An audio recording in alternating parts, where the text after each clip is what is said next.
பிஸ்மில்லாஹிர்ரஹ்மானிர்ரஹீம். அன்பான சகோதர சகோதரிகளே, அஸ்ஸலாமு அலைக்கும் வரஹ்மத்துல்லாஹி வபரகாத்துஹு. என்னை தவிர வேறு யாரையும் வணங்காதீர்கள், பெற்றோருக்கு உபகாரம் செய்யுங்கள் என்று உமது இறைவன் கட்டளையிட்டுள்ளான்.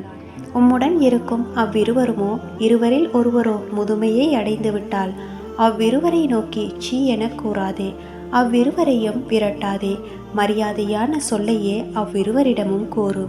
அன்புடன் பணிவு எனும் சிறகை அவ்விருவருக்காகவும் தாழ்த்துவீராக.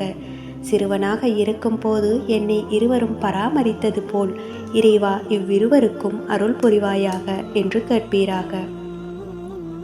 அல் குர்ஆன் 17வது அத்தியாயம் 23வது வசனம். உலக மக்களிலே அழகிய முறையில் நட்பு கொள்வதற்கு முதலில் தகுதி பெற்றவர்கள் பெற்றோர்கள்தான். அல்லாஹ்வின் தூதர் ஸல்லல்லாஹு அலைஹி வஸல்லம் அவர்களிடம் ஒரு மனிதர் வந்து, நான் அழகிய முறையில் உறவாடுவதற்கு மிகவும் தகுதியானவர் யார் என்று கேட்டதற்கு நபிகள் நாயகம் ஸல்லல்லாஹு அலைஹி வஸல்லம் அவர்கள் உன் தாய் என்றார்கள். அதன் பிறகு யார் என்று கேட்டதற்கு உன் தாய் என்றார்கள்.